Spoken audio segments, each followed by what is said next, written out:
you. I want to acknowledge, although it's strange on Zoom, that I'm speaking to you on Aboriginal land from Bullocky Beck, otherwise known as Brunswick. Justice issues, peace issues. I'm speaking tonight wearing my journalist hat. I work professionally as a journalist and as a correspondent for a couple of publications, one in Fiji, and have lived and worked in the Pacific over many years. So tonight, I wanted to talk a bit about the current state of play and to try and draw some of the threads together. Obviously, because Australia is such a major player in the Pacific Islands, what we as Australian citizens do has enormous ramifications for our neighbours.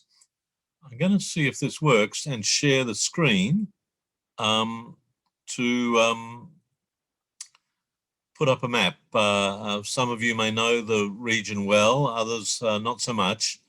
And so I just wanted to flag a couple of points and use some images as we go along tonight. I hope that people can see that through a shared screen, if that's working. Obviously, key point, we talk a lot about the Pacific Islands, but there's an enormous diversity across the region, both in terms of population and demography, in terms of geography, in terms of political situation. So you have a nation as large as Papua New Guinea with a population and a land area bigger than New Zealand's, and tiny countries, Niue with 1,500 people, Tokelau, about the same number, countries like Tuvalu, 11,000 people.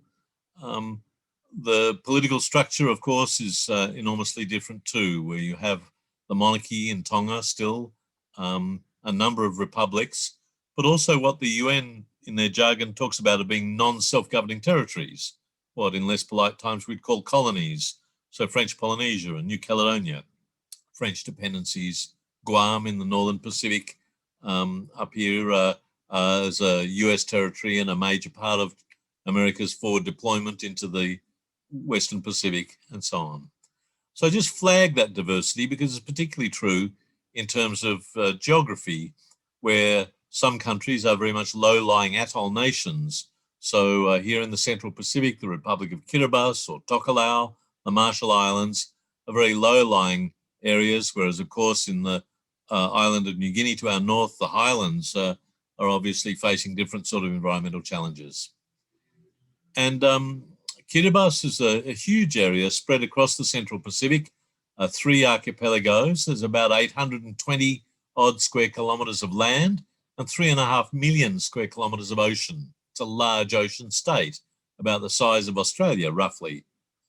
And I was there some years ago interviewing people and talking to the family of this young boy, and he got bored with our discussion and went up, climbed a tree. And as I came out, I asked his family if I could snap a photo, and they laughed and said, of course. And I said, what are you doing up the tree? And his sister, 8-year-old sister, answered in his place and said, he's getting ready for climate change. And I thought, it's interesting when 8-year-olds are making climate change jokes. And what does that mean culturally, psychologically, and so on? And it's obvious in an atoll nation like Kiribati, the highest point is just 2 or 3 meters above sea level. This is looking across the lagoon at low tide to the other side of the atoll. And as you can see, there's no hills, no mountains, no high points. I was in Tarawa once with a tsunami and knock on the door at 7 o'clock in the morning, and we were told to go to higher ground, which basically meant moving our bags up to the 2nd floor of the guest house. And that was as high as we could go. And that's raised all sorts of cultural awareness amongst people about their place in the region and in the world. Once again, I was interviewing some young women, some girls from a church group about their knowledge of climate change and what it would mean for their lives, and gave them my camera and said, go out and take pictures of what climate change means to you. And when they came back, there were 1 or 2 pictures of palm trees and a couple of the ocean. And the girl on the left, who was quite a character, presented me this picture. And I thought, potholes. That wasn't sort of what I was expecting. I said, why did you take a picture of potholes? And she said, well, it is important because every time the road floods, it gets these potholes and they fill them up, and the floods come again or the rains come again, it gets washed out and they fill them up again and so on. And every time they fill up a pothole, it's money taken from my education. And I thought, there from the mouth of a 15-year-old is the political ecology of climate change, because the extreme weather events that are experienced not just in developing countries like our Pacific neighbours, but also in Australia, as you'll know, with the bushfires last year, in Canada and the western part of the United States as we speak, with incredible what they call wildfires, the floods in China and in Europe at the moment. The climate change is driving existing weather patterns and extreme weather events in ways that are significantly damaging, but there's obviously different impacts for our Pacific neighbours there. And when Stephen and Jenny first talked to me about this talk, we were talking about the notion of climate refugees, but many Pacific countries don't like framing the question in that way. They want to stay in their homeland. I talked some time to a guy from the president's office in Kiribati, and he said, look, we're talking about relocation over time rather than forced displacement. And we think about relocation as a long thought out planned process. There's a different concept to being refugees, where often you're forced out. People are thinking about ways in which they can look at moving, and as he said to me, value adding, what makes it valuable for people to relocate. You know, Australia and New Zealand have quite happily taken skilled workers from the Pacific for many years. You'll find doctors and teachers, accountants, rugby players and more who are snapped up by Australia and New Zealand. So education is a crucial part of this. And so Kiribati is training seafarers. They've established a maritime training college to get young men off. Women have come through programs like Kani, this nurse training initiative, where a lot of young Kiribati women have come to get training. Half of them married Queensland rugby players and stayed. The other half have gone home, but that creates remittance flows. You'll know that Australia, since the Labor government was elected under Kevin Rudd, has begun seasonal worker programs, bringing workers from the Pacific to Australia to work in horticulture and other sectors.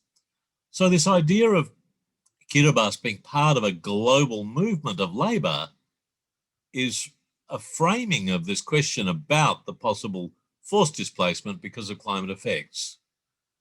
And this discussion is being had not with people feeling that they're victims in this process, but rather that they're driving this process. There have been also relocations for other reasons. Most of us are old enough to remember the days of Cold War nuclear testing, where the United States, Britain, France tested nuclear weapons across the Pacific. And there were what are called uprooted peoples from that time, the 50 years of nuclear testing in the second half of the 20th century. And so back in 1946, the people of Bikini were uprooted from their home islands, and many have not returned to this day. From Rongelap and other northern atolls in the Marshall Islands, where the Americans began their nuclear testing. And I interviewed these women, Lemyo Arbon and Nic Maclellan, who are both from Rongelap Atoll in the north. They, as young girls, were affected by the nuclear testing in 1954 when the Bravo bomb went off, one of the biggest American nuclear weapons detonations ever. And they still live in the capital, Majuro, decades and decades later. So thinking about climate refugees needs to be framed in this question of both labour mobility and other sources that force people to move in this way. And, you know, the term climate refugees is actually not that popular amongst Pacific people, and indeed amongst some UN people. A decade or more ago, the UN was very wary about talking about climate refugees or environmental refugees. simply because refugees under the International Refugee Convention are people who flee for persecution, political persecution, religious persecution, but because of gender and so on. And some international humanitarian lawyers are anxious that to broaden the Refugee Convention would in some ways diminish it, particularly at a time where people would love to take away rights from refugees. And as Australians, I don't need to tell you about that. More importantly, they note that the majority of those who are described as environmental refugees have not crossed an international border. So people move domestically rather than internationally. And the burden of hosting refugees is in fact usually within the country, not from OECD developed countries on the outside. So there's a whole debate within the Pacific about this, and it's happening at multiple levels. So just literally over the last 3 days, I snapped this today off the web. Fiji has been hosting for the last 3 days a national consultation on climate mobility. And what's striking is that there's a lot of talk about not only protecting the lives, but the dignity of people forced from their traditional homes. And Prime Minister Bainimarama of Fiji talks about how we need to consider the trauma of people leaving their homes, their source of livelihood, their cultural heritage, and more. I think that's an important thing to mull over. Are you Fijian if you have to move to another country when your Fijian identity is tied to your place, to your land, to your home? Are Victorians still Victorian when we relocate to the Sunshine Coast? All those sort of questions are played out. But this is the debate going on. And as you can see down the bottom, there's a whole range of UN and non-government organisations that are engaged in trying to grapple with this question about migration, about human security, and about mobility at a time that Pacific Islanders, pre-COVID, were very mobile. COVID's obviously transformed this debate because it's very hard to move nowadays internationally. And so countries that have been reliant on movement for seafarers, for seasonal workers and so on, are now facing the economic impact of this. So COVID is transforming this debate. Australia's response has been striking in the last few years under what's been dubbed the Pacific Step Up. I was at the Pacific Islands Forum in 2016, where Malcolm Turnbull, our then Prime Minister, talked about the need for a step change in our relationship with the Pacific, so about 5 years ago. And when Scott Morrison took over, he gave a speech in November 2018 at the Laverack Army Barracks. That's the host of the home base of our 3rd Army Brigade in Townsville. And he talked about the need for a step up in the Pacific. And the government has thrown a lot of money into the Pacific, stripping our aid budget from money for Africa, money for South Asia and other developing countries, to put a lot of money on the table. Quality of how that's used is another discussion that we won't go into tonight. But as you can see, there's a pledge of money for climate adaptation, taken out of the aid budget, not new and additional money. A couple of $1 billion put down for infrastructure investment. Another $1 billion of subsidies for Australian companies to export into the region. DFAT has been transformed, our Foreign Affairs Department, with the creation of a new Office of the Pacific. The guy on the left, Ewan McDonald, the head of our Office of the Pacific, has about 200 staff in Canberra. I often wonder what they all do, but nonetheless, that's your taxes and mine at work with a major group of people. And there's, outreach in all sorts of ways. The labour mobility schemes, the seasonal worker program, the Pacific Labour Scheme. We've now committed to having an embassy or a high commission in every Pacific country. We've never had places, a lot of places like the Marshall Islands, French Polynesia, Niue, many others never had an Australian high commission. Now they do, they all do. And a friend of mine talks about the khaki tinge of this engagement. There's an enormous amount of resources being put into police and military training through our Defence Cooperation Program. There's a so-called Pacific Fusion Centre, which is an intelligence sharing centre, currently in Canberra, but likely to be based in Honiara, Solomon Islands. A new security college at the ANU. The Navy's about to build a new warship because we keep having to divert Australian warships that are supposed to be keeping the Chinese at bay to do humanitarian work after Cyclone Pam, Cyclone Winston, taking people off the beach at Malakuta during the 2019 bushfires in Victoria, and so on. So there's an awful lot of resources being thrust into our region. And you'd like to think it was because of a commitment to our neighbourhood, but a lot of it is being driven by China. One of my favourite photos from a forum a couple of years ago, where you have the former Prime Minister of Samoa, the guy hanging still on to the job, trying to, with the Chinese ambassador to Samoa. The fellow on the right looking on is the ambassador for Germany to the Pacific. Germany is now stepping up its engagement in the region along with other European countries. I quite like that image of the Germans looking on as the Chinese are busy glad-handing the Pacific and being quite welcomed by our Pacific neighbours because of their commitment to infrastructure investment and so on that Australia wouldn't do.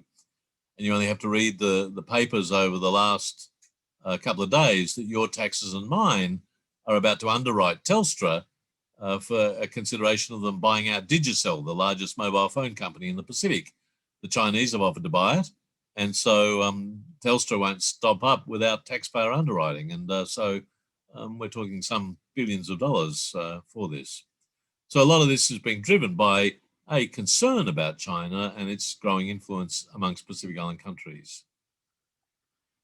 But the framing of this discussion as the Indo-Pacific, where you look at COVID, where you look at climate, where you look at development, infrastructure, and so on, through the prism of US-China tensions and building alliances with the French, with the British, with the Japanese and others, with the Indians increasingly as part of the so-called Quad against the Chinese, that framing of these questions as the Indo-Pacific really misses out the particular needs, concerns and interests, priorities of Pacific Island countries.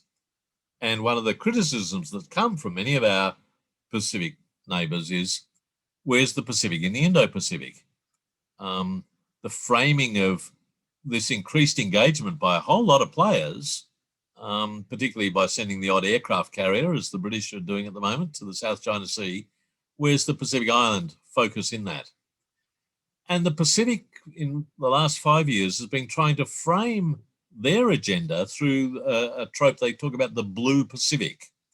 It was first discussed in 2017 at the Pacific Island Forum Leaders Meeting. And the Blue Pacific is a concept that we island states are large ocean states. French Polynesia has 5 million square kilometres of exclusive economic zone, has enormous resources through fisheries and so on. New Caledonia has a quarter of the world's nickel.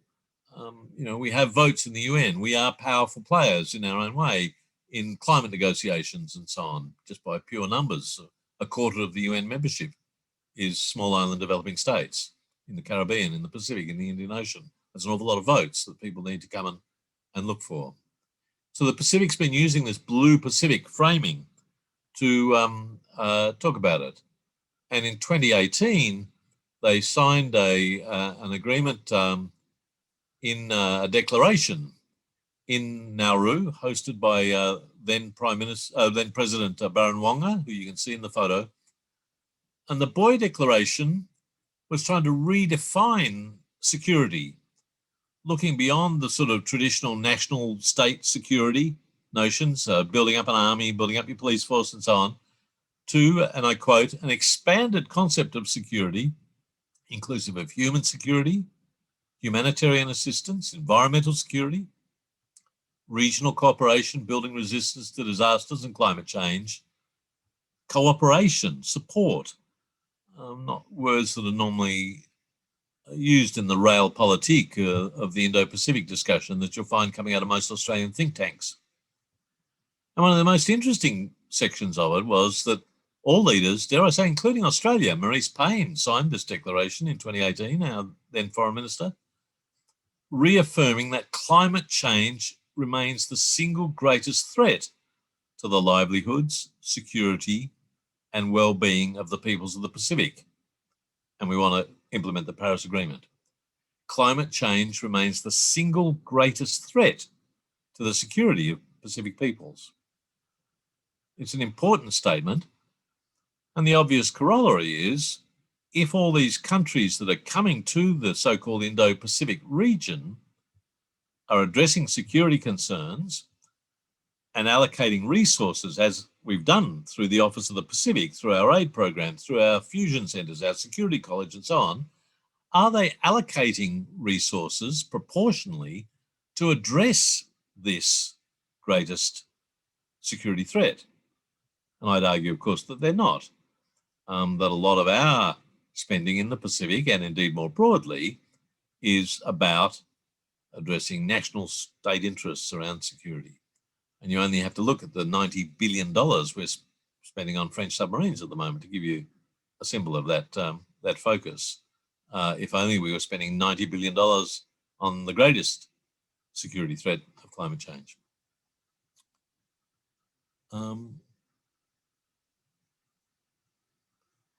What's striking is that other parts of the globe are looking to the Pacific as allies. A couple of years ago, Secretary General Antonio Guterres made his first visit to the Pacific. He even got photographed standing in the water in Tuvalu. And he gave an amazing speech at a summit in Fiji, in Nadi, International Airport in Fiji, and talked about things that could be done around carbon pricing, around closing coal plants, halting plans for new ones, shifting coal jobs towards healthier alternatives, no more subsidies to fossil fuels, taxing pollution, not people, and moving towards renewable energy and climate smart practices. And so Guterres and indeed some other developing countries see the Pacific and Caribbean states as an ally within the global processes. And so one of the features of that has been an interesting shift over the last decade at the UN. Historically, the Pacific Islands Forum has been the main political body linking Australia, New Zealand, and the independent island states. There are currently 18 members of the forum. It's the major political body within the region and meets annually. This year, probably next month, the forum will meet online because of the current surge of cases in Fiji. There are other regional organisations like the South Pacific Regional Environment Programme, or another body called the SPC, the Pacific Community, which are sort of technical agencies. So there's a fisheries agency, a power agency, an environment agency, but they have membership, including the colonial powers like France and the United States. The forum is a forum, until recently, of independent island states. And the forum is trying to forge a consensus to carry their voice onto the international stage. And on many issues, not just on climate change, but on many trade issues, on development issues, nuclear disarmament, decolonisation, and more, Australia stands apart from its Pacific Island neighbours. And so the Pacific ambassadors forged a new group in New York called PSIDS, pardon the jargon, PSIDS, Pacific Small Island Developing States. So it's a caucus of all the UN ambassadors in New York without Australia and New Zealand. And to rub salt into the wound, PSIDS had a choice of joining with other groupings within the UN. There are a whole range of groups, the Americas group, the Africa group, the Western European and others group. PSIDS joined the Asia group. If you had to join a group within the UN system, would you choose one with Luxembourg and Finland and so on, or would you go with Pakistan and India and China and Malaysia and Indonesia and so on? So the Pacific ambassadors formally joined the Asia Group, which is now called the Asia Pacific Group within the UN, and have parlayed that into diplomatic benefits. Thus, in recent years, Fiji has co-hosted a conference of the parties for the UN global climate negotiations. Fiji and Sweden co-hosted the first conference on the oceans, which was held in 2017. Indeed, I don't know if many of you follow development jargon, but in 2000, the UN created Millennium Development Goals. Over 15 years, there was an aim to reduce poverty, address women's education, and so on. They were transformed again in 2015, because we hadn't achieved the end of poverty, now to be called Sustainable Development Goals. And at that time, Pacific ambassadors, particularly, also with some support from the Caribbean, pushed that there should be a goal on the oceans and seas. So Millennium Development Goals, there were 7 of them. Now, SDG 14 is action around oceans and seas. And the first UN envoy for the ocean is Fiji's former ambassador to the United Nations. So the Pacific has used its diplomatic engagement with Asia, with the UN leadership like Guterres and so on, to talk about many issues. And one of the problems is that Australia is not really part of that game. So you have the Prime Minister of Fiji. This is my photo of him in 2019, the last time we were together at the Pacific Islands Forum. And when I talked to him, he said, we're facing an existential threat. And the case for coal as an energy source cannot continue to be made if we're to meet the global targets on emissions.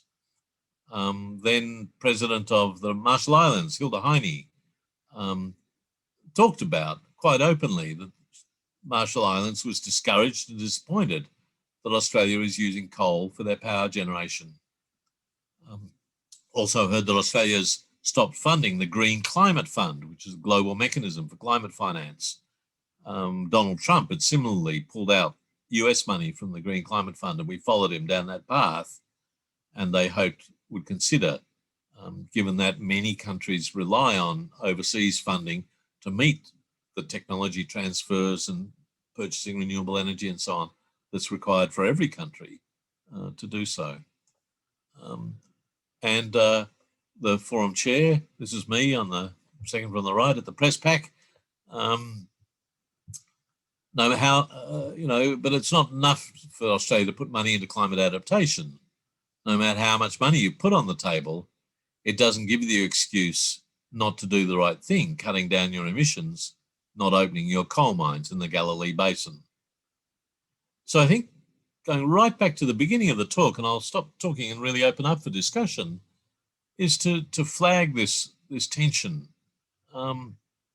where, the image of climate refugees presents Pacific Islanders as victims of these global processes. And Pacific Islanders, by and large, want to frame the challenge differently. And they do that in different ways. Firstly, the young people, there's a group called Pacific Climate Warriors who says, we're not drowning, we're fighting.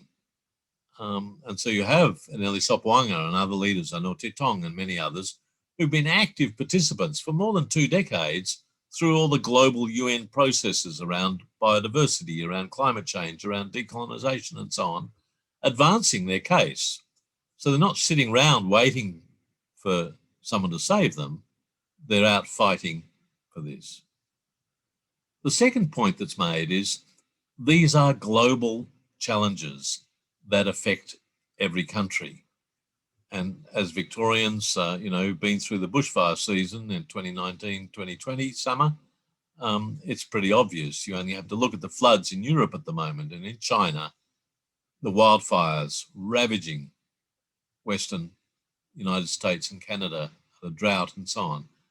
The challenges that we're facing are global challenges. They're not Pacific problems, they're global problems. How do you deal with extreme weather events? How do you deal with China? This is a discussion that Australians are grappling with as well. That, 800-pound gorilla, who the old joke about when an 800-pound gorilla comes in, says, where do I sit? you say wherever you want to. And everyone in the world is grappling with that challenge of the rising Asian power. Violence against women is a global pandemic, and Pacific Island women are grappling with this just as Brittany Higgins and Grace Tame and many others are in Australia. So these are global challenges, and the fundamental difference is that our neighbours in Southeast Asia and the Pacific are by and large developing countries that often don't have the resources to address these challenges as a wealthy country like Australia or New Zealand, OECD countries do. So it's not that they're not thinking about these problems in the same way that we are, but there are questions about what resources, financial, intellectual, human capacity that people do have for there. And this is one of the problems where, once again, a favourite thing, we're all looking to the future, but sometimes we're looking in different directions. And that's not out of malice, but it's out of different interests. Australia, as a country with a significant mining industry and an economy based around exports of food, of energy, of minerals, has different interests to a country like Tuvalu, which exports people and fish. And so there are competing tensions, and it's very hard to forge a consensus around these questions. And not wanting to be party political, I'll just end with a quote. I'm just about to review a book by Richard Marles, who was formerly Labor Party MP for Geelong, formerly Parliamentary Secretary for the Pacific Islands, currently the Shadow Defence Minister, will be working very much as a part of the triumvirate with Penny Wong if the Labor Party is elected next year. And Marles has just written a new book called The Ties That Bind Australia and the Pacific. And interesting book. He's a man who, fell in love with Papua New Guinea as a young boy and goes to the Pacific pretty regularly as, one of the few people in Canberra who takes the Pacific seriously. But he's very much part of the Canberra bubble and sees Australia as the saviour of the Pacific. And Pacific Islanders are long past that. Marles's book, and I got the quotes just before as I was reading it. He says, now more than ever, the Pacific needs a champion. The Pacific desperately wants Australia to assume this role, and the rest of the world expects it of us. I think that's wrong. I don't think the Pacific desperately wants Australia to assume the role. They want support and engagement from Australia. They welcome as a part of the neighbourhood that we work with them, but they don't want us as a champion to speak on their behalf. And you think about what's driving this interest, of Australia stepping up in the Pacific, New Zealand resetting their Pacific program, the Americans making Pacific pledges, Britain, Pacific Home, Japan announced their Pacific Bonds program, advertising agencies having a boom year as everyone reframes their foreign policy to say how much they love the Pacific. When you look at the drivers, and this is, I thought, another interesting quote from Marles, it is simply essential that Australia demonstrates leadership in the Pacific. This is first and foremost for the region's sake, but a close secondary benefit is that it presents an opportunity to amplify and frame the mutuality of our US alliance. So there's the framing that we're going to see from I would argue, a Labor government, that we have to be active in the Indo-Pacific. We have to work with our Pacific neighbours. But the framing of it is through this trope of the Indo-Pacific, driven by US-China tensions, and we're trying to push people to choose sides. Now, many Pacific countries have an explicit foreign policy, friends to all, enemies to none. That is, in fact, PNG's, Papua New Guinea's, formal policy. Some countries in the Pacific, like Fiji and Vanuatu, are members of the non-aligned movement and are very reluctant to be forced to choose sides in what is a growing tension between the United States and China, with a bit of Taiwan on the side. And I think that's going to cloud the next few years. It's also come at a time when Joe Biden is joining the Pacific neighbours to say, you need to act on your emissions and on your coal and on your fossil fuel subsidies. And that's changed the game in a way, because Pacific Islanders have been saying it for 20 years. But when our great and powerful friend now says it, as does Boris Johnson and one or two others, it's really transforming the debate. And I think it's going to be very interesting to see what comes out of next month's Pacific Islands Forum. As always, I've talked too long. These are two young people from Kiribati, very proud of their cultural identity, very proud of being in Kiribati. They don't see themselves as refugees. They see themselves as people like us grappling with global challenges and looking for partnerships with other people. And that's, I think, where community organisations, humanist societies, churches, women's groups and others in Australia have a role to play. Thank you for your time. Thank you for listening. And please, I presume we can now open up for questions, comments, discussion, disagreement. Indeed. Many thanks, Nic. A lot for us to think about there. We might take a short pause. Interest or query, you could put your hand up and... So, Steve, I'm wondering if you can keep an eye on the chat, please, for questions. But I might take the prerogative, Nic, if I may, and kick off with a question which comes from a friend of mine who had hoped to be on the call tonight.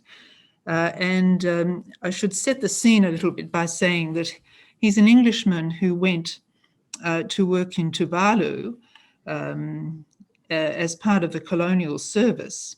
And he married a woman from Tuvalu, and they came to Australia, which is where we met. And he was back in Tuvalu to see the family in 2011. And he said the rains failed and Tuvalu ran out of drinking water. The New Zealand Air Force saved the day by bringing in bottled water and portable desalination units. The next year, the government were installing rainwater tanks everywhere, and there were several permanent desal units being set up, unfortunately, however, powered by diesel. But he raises the question of, this issue about the water supply, not only in Tuvalu, but in other places. I mean, because we know the water table is also being affected by rising sea levels. And whether or not the fresh water shortage might become the critical thing even before the atolls are flooded by rising sea levels. And I wondered if you might make any comment about how much this is being rising as a critical issue. Absolutely. And I think that in some ways Greenpeace and environmental groups have done their work too well, talking about sea level rise, because it's the dominant trope about the Pacific, that people are going to go glug, glug, glug under the waves. And I think it's important to recognise that, in fact, and this comes back to the original discussion about climate refugees, the image of climate refugees is people in Bangladesh or people in the Pacific. But sea level rise affects everywhere. The Thames Valley is going to flood before Tuvalu. The Houses of Parliament, where Guy Fawkes was putting his barrels of gunpowder, are flooding. Venice is in trouble. And indeed, the bigger challenge of salination, fresh water, and sea level rise is in more populous river estuaries around the world. And so you have a situation where the Nile, the Amazon Delta, the Mekong Delta, the Yangtze River and other river deltas are major food producers. And so the problems you posed, I agree with you, is absolutely correct. Fresh water, salination of agricultural land, and so on, is a global problem. And the Tuvaluans say, listen, by the time we're really in trouble, so is the Mekong Delta, which is a huge rice bowl for Southeast Asia. And so there's I think a perspective that if people in the Pacific are going to be on the move because of these problems, so are people across Asia. The other big challenge, therefore, in this is urbanisation, where you have significant parts of the population moving from rural agricultural settings because of drought or flood, because of salinity problems and freshwater problems, into urban centres. And so parts of the main island of Kiribati, which is Tarawa, South Tarawa, suburbs like Besio and Bairiki and others have terrible problems with sewage and sewage buildup, particularly in floods and things like that. And that's one of the reasons why people don't like this idea of we're going to drown or we're climate refugees, because if Kiribati is going to drown, no one's going to spend $100 million replacing the sewage system that the British built in the 1940s and 50s if they think that those low-lying atolls are going to go underwater. So the framing of this problem about sea level rise and drowning islands, in fact, creates problems for people who are trying to adapt to the realities of this. Just as Australians, people living in the Dandenong Ranges are trying to adapt to bushfires, just as farmers in rural Australia are trying to do carbon sequestration and things like that to deal with the changing climatic conditions. And the real equity gap in this, and as you say, it's true for Tuvalu and Kiribati and many other places, is it takes a lot of resources to make the transformation from old systems of everything from sewage and sanitation to energy generation to telecommunications and so on. And many developing countries don't have the resources that they need to make the leaps that we all have to make in the timeframes that we need to do it. And so you have a situation where these global conferences, the Conference of the Parties, the annual COP that they have, everyone has to put forward what's called an NDC. Don't you love climate jargon? The nationally determined contribution. The Paris Agreement is all about voluntary contributions. And we've got our 26 to 28% pledge of cuts, and others have got double, triple that. But 136 NDCs, 136 of these pledges around the world from developing countries require financial transfers, technology transfers, human resources transfers to make them happen. So this is a global equity question. People say we want China to do more. You hear Barnaby Joyce and others say, well, what are the Chinese doing? What are the others doing? What is Indonesia doing about this? Yes, but many NDCs, many of the pledges made by neighbouring countries around the world involve a level of financial, technical, human transfer. And that's a global equity question, just like the distribution of vaccines nowadays is a global equity question in the COVID pandemic. So you're absolutely right. Fresh water supply is crucial. Renewable energy is crucial. And to make the leap from generating your electricity out of diesel-powered generators to renewables costs money. And that's where the aid game is so important in this. But I think many Pacific Islanders feel that they've sort of become the poster child for drowning. And they say quite rightly that the Thames Valley is going to drown before they do. And that sounds like rhetoric, but anyone who's seen pictures of what just happened in Germany, which is the advanced capitalist country in Western Europe, and the floods that have devastated parts of Germany, and bushfires in Australia, and wildfires in Canada. This is a global process. And the real challenge is, what's the equity of transferring the information, the resources, not just money, but it's about information, it's about technology, it's about human capital, social capital, to make that leap into the future that we all want. And the Pacific's been very open about this. It's going to take some things. Developed countries, OECD countries, pledged way back in Cancun in 2010 that they would put, by 2020, $100 billion a year, US $100 billion a year for transfers to developing countries out of public and private money. So the idea is that OECD countries, and indeed China stepped up to say we'll help, Mexico, Korea, other countries have offered to help, transfer money to Bangladesh and Burkina Faso and Mozambique and Tuvalu and countries that just don't have the resources. But we didn't meet that target last year. In spite of the countries, and that embarrassment is going to be put on the table this year, where the OECD is saying, well, we're really committed to helping you, but we're not going to help fund the transfer. And they're going to say, well, we've got all this COVID money we've got to spend things on, so we'll double count. Thank you. Steve, have you got any questions? There's a question coming up on the chat. Would Nic like to give us some idea how to counter the fear and alarm in the media and in Australia, which seems to be rather disturbing? Yeah, it's a problem. In some ways, Pacific Islanders in many parts of the Pacific are seen as less threatening than people from parts of Southeast Asia, parts of Central Asia, and so on.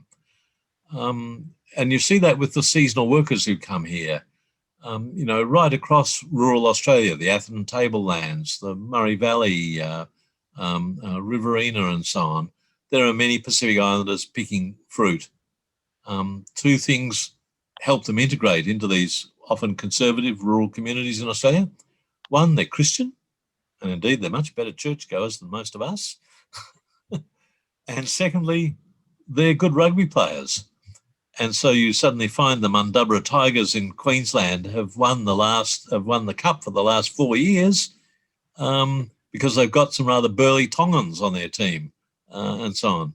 So Pacific Islanders who speak English, Christian, and so on integrate better than many so-called refugees, asylum seekers and so on, who come particularly since September 11th in a context of Islamophobia, fear of terrorism, and so on.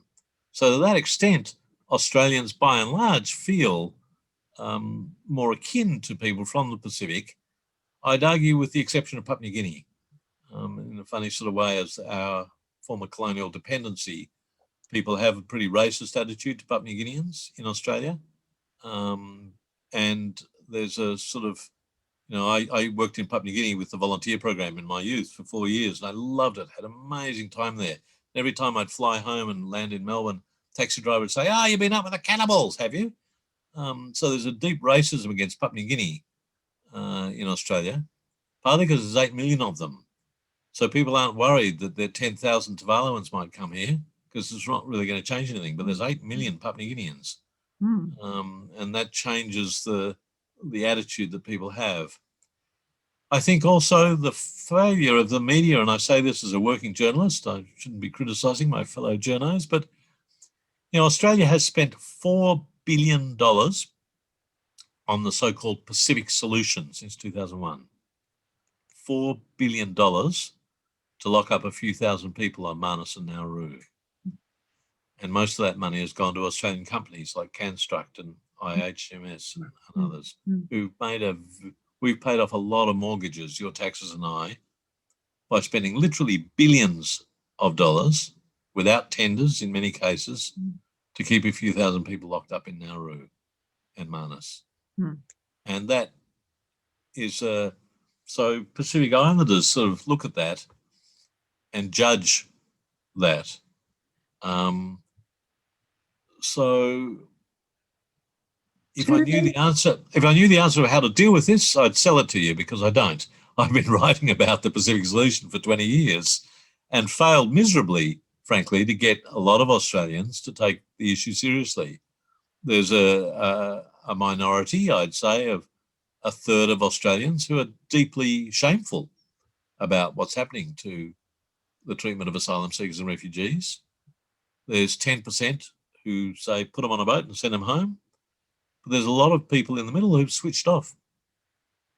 They're tired of the argy-bargy of this. And I think it's a significant challenge for Australia if it wants to see itself as part of the Pacific family, simply because COVID has shown how much our society has been based on the movement of people. You know, we've had tens of thousands of overseas students working in our cafes and our late night shops, our service stations, for their 20 hours a week work. We've had skilled workers and unskilled workers picking our fruit, doing our aged care and so on. And it's really stark now when people aren't able to travel in that way, that employers are screaming out for labour. And I think you're right to raise this as a question, the alarming headlines that lead to more wars, the fear of invasion that goes back to 1788. But I think I think for me, the challenge is to reframe these questions about the concept that the challenges we face are global challenges. And the question is, how are people responding to those global challenges?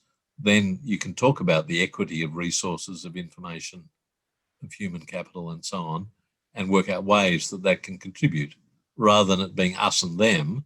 It's we're all in this together, but some of us have got more resources than others. And for those of us living through a COVID pandemic, surely we understand that that some people are very comfortable during the COVID pandemic and some people are not.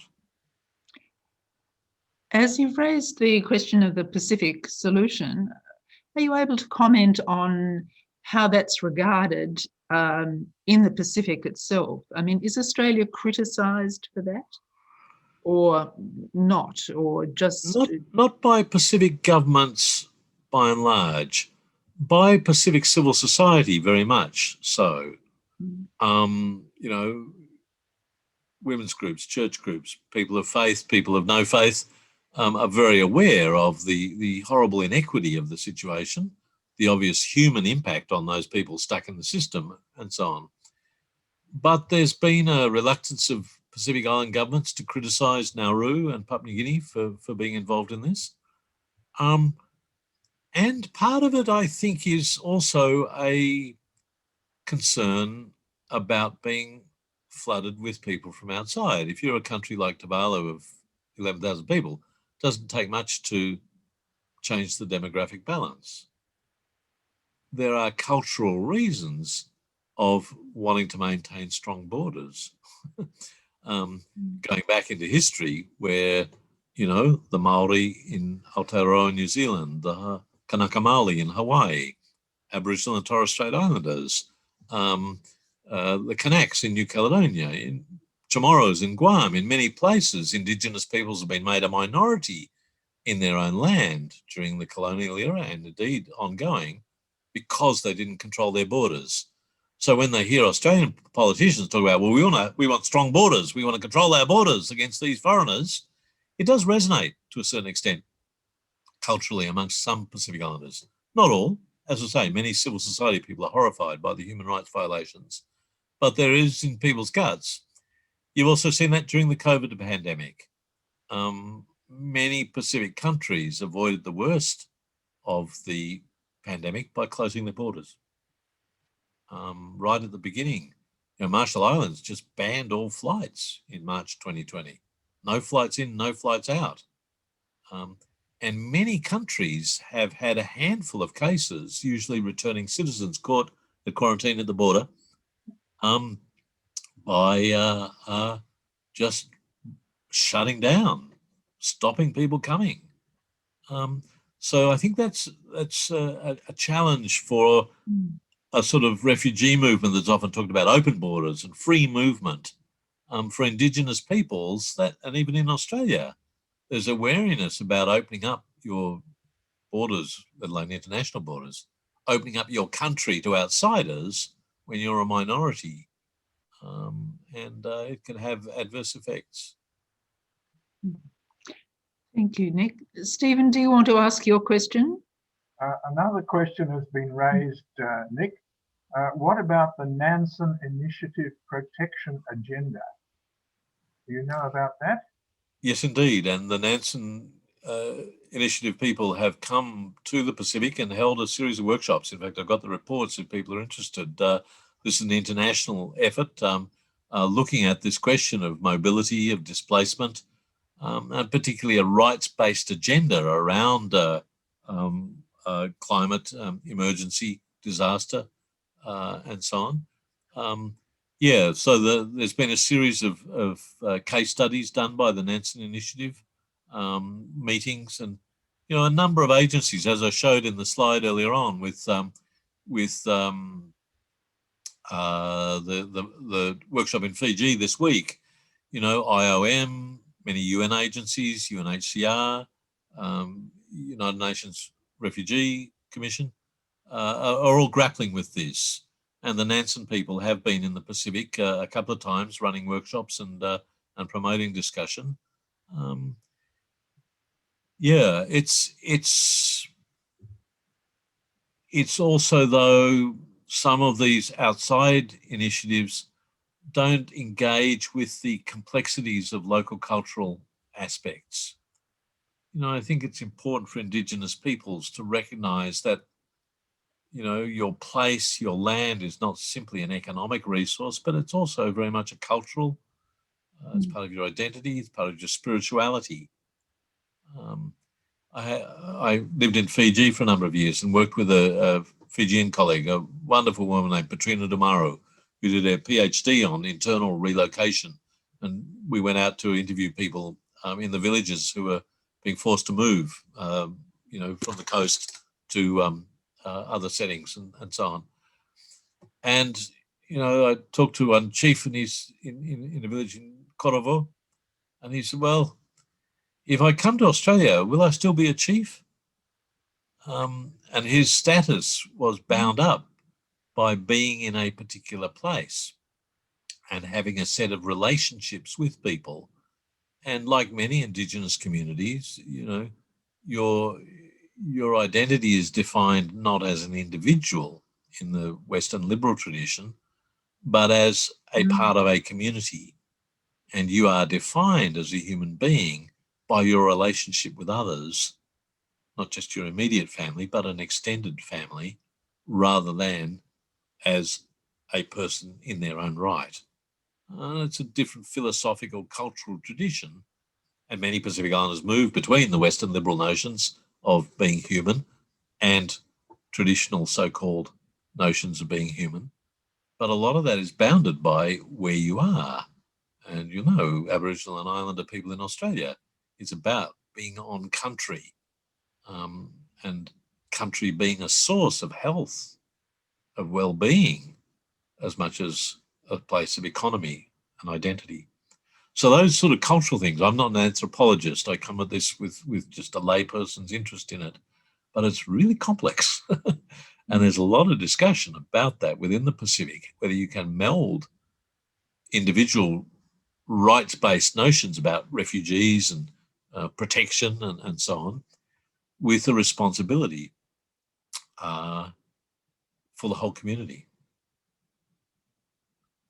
Thank you. And finally, there's an economic question that's come up, which I don't understand. I'll just read it out. Is it not the case the monetary expenditure is the perfect proxy for carbon emission? Yeah, I don't know. It's how you measure these things. I once again had an interesting chat last week. There's a guy called Jamie Tangi in Vanuatu who's just brought out the Vanuatu well-being report. And, the government in Vanuatu some years ago said, look, a lot of the indicators we have for development that come from the Millennium Development Goals and from the UN system aren't relevant in the Pacific. GDP is not a great measurement of wealth because, the more heroin you sell, the more your GDP goes up. but is that a measure of community well-being and individual well-being? No. It's it's the expenditure in the rest of the world. It's literally expending money means emitting carbon. That's what's going to trouble them. Well, absolutely. I mean, the Pacific generates, and the figures vary, it's between 0.03 and 0.06% of world global emissions, depending on which data set you look at.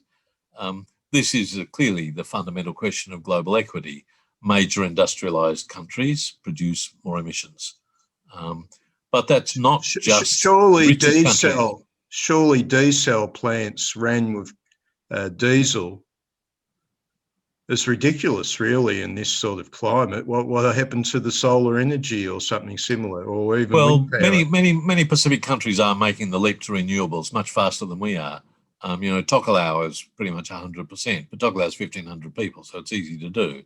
Tuvalu is largely now using renewables for there, but they've had to rebuild their grids in order to do that, and so it varies from place to place about the level of things. One of the worst countries in the region for renewables is Nauru, because they've had the money coming in for refugees and they haven't spent it wisely, just as they didn't spend their mining money wisely. So political leadership is important, and we don't have to. Australians understand that political leadership around climate change is an important part of the equation. So money is part of it. But yeah, you're right. Black gold replaced yellow gold. This is a world run on black gold. Mm-hmm. Okay, thank you for that comment. Does anyone else have a question, please? If I can't see any hands at the minute, but oh yes, Rod. Rod, would you like to ask your question? You're on mute. Thanks, Jenny. Yes, I've just put it in the chat. Oh, sorry. But I'll read it out. Thank you. Thanks, Nick. It's great to hear about Pacific nations strengthening their alliances with each other and building new platforms for lobbying at the UN and other places. At the same time, we've heard our government decrying the UN as wanting to tell us what to do when they start scoring us badly on human rights or emissions or whatever. Do you think the UN has the ability to pull us all together globally to deal with global problems? Or do we need some new system of doing that? And I guess the part B is, if so, what is it? Big ask, I know. How long have we got tonight to discuss this? Look, the UN is not it, because the UN Security Council includes a number of nuclear-armed countries that have the veto on the Security Council. And the concept of what constitutes security is under challenge. So Pacific countries, for example, have been lobbying for more than a decade that the UN should have a rapporteur on climate change and security. And they now have an ally with Guterres in the UN system to get UN processes and the whole elaborate machinery that the UN has for conferences, for 5-yearly reviews, for rapporteurs, for commissions and so on. A lot of wasted money actually within the UN. That's another problem. But, there is a global mechanism that can bring the great and the mighty and the smallest countries of the world together to talk about these questions. And in the General Assembly, everyone has one vote. But the Security Council has refused to see climate change as a security issue, because they say we have mechanisms within the UN to do with climate change. So the UN Framework Convention on Climate Change is the climate change mechanism. So Security Council countries are resistant to reframing climate change as a security question. So the UN has enormous. Pacific countries like the UN because in the General Assembly, as I say, they get a vote, and they use that mechanism. What a horrible piece of jargon, but they punch above their weight through the UN system simply because there is a nominal equality within the thing. So, for example, 3 Pacific countries, Tuvalu, Solomon Islands, and Nauru, put up a motion to the General Assembly in 2013 to reinscribe French Polynesia on the list of non-self-governing territories. Sorry for the jargon, but basically French had never recognised the UN Decolonisation Committee. And so 3 small Pacific countries, with the backing of Fiji and others, put up this motion, and it passed the General Assembly unanimously. And now French Polynesia is on the list. So when Macron goes to visit this Sunday, he'll be there for a few days in Tahiti. The UN is monitoring what goes on and has the responsibility to do that. So many Pacific countries like UN mechanisms. And in recent times, as I've said, Fiji particularly, throwing Fiji out of the forum in between 2009 2014, when the Bainimarama regime abrogated the constitution in Fiji. In fact, Fiji turned internationally, and Fiji set up embassies in Brazil and in South Africa and in Iran and in Mexico. Fiji started joining the non-aligned movement and got much more involved in the UN. And so the current chair of the UN Human Rights Council is Najat Shamim, a Fijian. Peter Thompson, Fiji's former ambassador to the UN, is now the UN Special Envoy on the Ocean. So as the Pacific has advanced its Blue Pacific agenda on oceans, on climate, on fisheries, on other questions, they've used these mechanisms. And within the Asia group, they're now part of the Asia Pacific group, and that gives them positions on committees and opportunities to be things. One of the great legacies of colonialism, of course, is that Australia and New Zealand are part of the Western European and Others group. So we're the others in the Western European group, along with Israel and Canada. And so when we compete for UN seats, we're competing against the Portuguese and the Finns and Luxembourg and so on. When Asia goes for things, they got an awful lot of votes in the UN system, and a quarter of the UN membership is small island developing states. The other big changes in the last decade or so, nearly 20 years, the Cold War attitude that dominated the 20th century has largely gone. These, by and large, are relatively conservative, Christian, traditional societies in many ways. Many have chieftainships. The King of Tonga is still a very autocratic monarch. And yet there's a very active engagement with Cuba nowadays. Most of us are old enough to remember the days when the Russians were coming. The Cubans were a Soviet proxy. Well, Cuba's actively engaged with many Pacific countries because they have common interests in the 21st century. Fiji and Cuba, for example, work together on sugar with the end of the sugar protocol in the World Trade Organization. They're both big sugar producers, and that is a key issue that they can work together. Cuba trains medical personnel.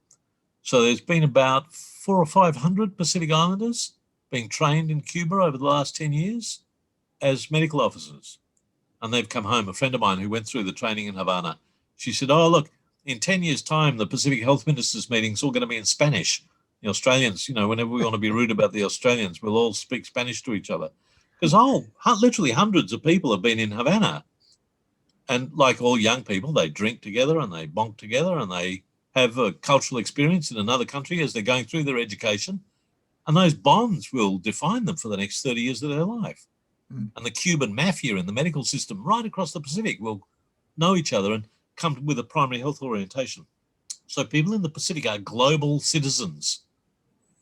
We think of them as, poor benighted people stuck out on these little isolated atolls. And many are. Many Pacific Islanders don't travel, but enough of them do to be quite cosmopolitan and global citizens, and they're willing to work with people that you wouldn't think they would. Yeah. Because there are common interests. And so I keep coming back to this. What are the interests that bind people together or drive them apart? And the one central thing that drives us apart through the UN mechanisms is climate change. Australia is on the nose in the Pacific.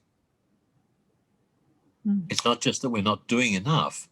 We are the enemy. Like, people in Australia do not understand how angry most Pacific Islanders, young and old, educated and not educated, are about Australia, who is a big player in the region. Are they equally angry about New Zealand? Less so. Although people are a little bit, they see New Zealand manoeuvring a bit. A friend of mine says, when the Australian steamroller is coming down the road, getting ready to destroy things, the New Zealanders say, "Oh, you Pacific Islanders sitting on the road trying to block this steamroller. Come over here and let's talk about it." And so the people go off to talk to the New Zealanders on the side, and the steamroller rolls through. Sorry, bad analogy, but it's some people see the New Zealanders as an Anglo proxy, but 14% of the New Zealand population are of Pacific heritage. Samoans, Tongans, Cook Islanders, and so on. It's different. Another 11, 12% are Maori. So a quarter of New Zealand's population are non-Pākehā. New Zealand has a foreign minister with a moko, a traditional tattoo. Nanaia Mahuta, as the New Zealand foreign minister, is a Maori woman. I look forward to our first Indigenous foreign minister. We're a long way from that, let alone having a female prime minister again. So New Zealand has... Also, New Zealand is more Pacific oriented simply because it's a smaller country. Its geography is, there. So both the historic and cultural ties, the large Maori and Islander population in New Zealand, relatively small Asian population, is so different to Australia, whereas most Australians look to Asia for trade, for student holidays, for formerly, guest workers until we closed the borders for COVID. Asia's the big game in terms of exports, in terms of people movement, overseas students, and Asian populations, broadly speaking, are a much bigger proportion of the Australian population. There's 1.2 million people of Chinese heritage in Australia, from China, Malaysia, Singapore, and other places. There's quite a lot of Pacific Islanders in Australia, but they're largely invisible in public, except on the rugby field or the NRL field. So there are, thousands and thousands of Pacific Islanders in Australia, but they're pretty much invisible in Australian political culture, in the mainstream culture, except for rugby and a few things. Whereas in New Zealand, there's a lot more Pacific awareness amongst, ordinary New Zealanders. Thank you, Nic. Let's take one last question. Ros, did you have one? You're on mute if you did. I thought Alison had a hand up. Thank you. Alison, would you like to come in if you have a question? About the islands of plastic floating in the Pacific. Is there any sort of hope of people getting together to get rid of them? Yeah, some countries have already moved on this. Vanuatu, about 3 years ago, banned single-use plastics. And you can't go and get a plastic bag at a supermarket anymore. No single-use straws and things like that. So they banned that sort of rubbish. Now, on a micro scale, Vanuatu is not a big user of plastic, but they've seen that this is an issue. There are some interesting scientific works being done about how you can strain the plasticky soup in places like the Gaia. There's a Central Pacific Gaia, sort of basically halfway between us and Hawaii. That's just a global rubbish dump where ocean currents collate and collect literally millions of tons of plastic. So there are some scientists looking about how to commercially clean the ocean. But microplastics are a big challenge for the Pacific. Gets into the food chain as a lot of plastics break down in the ocean and fish ingest microplastics. And we don't quite know what's going to happen to people's health, but it's certainly not good. But some countries, Fiji, Vanuatu, many others have banned single-use plastics. and are looking at other alternatives. So it's certainly on the agenda. When I lived in Fiji, my colleague Petrino, who was an environmental person, did her master's degree on Coca-Cola. And because Coke had just built a factory in Fiji in the early 90s when I was there, and there were Coke bottles everywhere on the side of the road, in the rivers and things like that. And she worked out that Coke's supposed recycling program was just a farce, that we worked out how much plastic was being imported to manufacture bottles and how much was being exported as recycled plastic. And I'll tell you what, there was an awful lot more plastic coming in than going out. So she did an amazing campaign around the greenwashing, that Coke was saying that, they were really doing a great job in cleaning up, just by showing that, plastic in and plastic out wasn't equal. So yeah, there's been an awareness about this as a challenge. And look, the Pacific has been seen as a vast empty space. And as Australians, we understand what terra nullius means to the Indigenous populations. And this is where the Pacific, going back to writers like Apeli Hauofa and others, have tried to reframe this. We're not small islands dotted in this vast ocean. We are large ocean states. Kiribati is as big as Australia. It's just that 97% of it is ocean, not land. And so Pacific countries have worked to strengthen their maritime boundaries. They're very active supporters of the UN Law of the Sea, which guarantees governments control over the 200-mile zone around every piece of land, ocean and reef, and so on.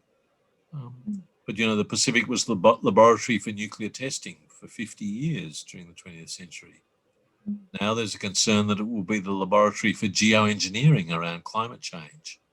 If people are going to work out ways to draw down carbon by seeding clouds and so on, there's all sorts of ambitious things about geoengineering. Well, why don't we go out and do it in the Pacific? It's empty, plenty of open space out there, except for the Pacific Islanders. So I think that many Australians haven't realised, however, that Pacific Islands are speaking for themselves, and a younger generation welcome engagement with Australia, but they don't want Australians to speak on their behalf. So when leading politicians like Richard Marles saying, we're going to be the champion, we're going to speak on behalf of the Pacific Islanders, I think he's got rocks in his head. I've spent my life engaging with the Pacific, and I'd encourage you to do so. There's enormous things we can learn and contribute with our neighbours. And by history, by culture, by pure fact of geography, we're always going to be neighbours. We should act like neighbours. But the notion that we're going to go and save the Pacific is, I think, one of the most dangerous ideas in Australian political culture. And that time has gone. What Papua New Guineans used to call time belong master, those days are gone. And most Australians don't understand that, and they need to. Maybe we could start with Richard Marles. Thank you, Nic. That's a great point to leave it on. You've been very generous with your time in giving us some new perspectives about the Pacific. And I'm just going to ask Rosemary Watson if she'll help us wind up this evening. Yes, thank you, Nic. That was tremendous. You awakened my memories of 3 months in Kiribati back in the 70s. And I'm so pleased to hear that they're fighting and that they have their self-esteem and that they're standing up and taking notice. So if everybody would like to give a round of applause for Nic, and thank you very much for a most interesting discussion.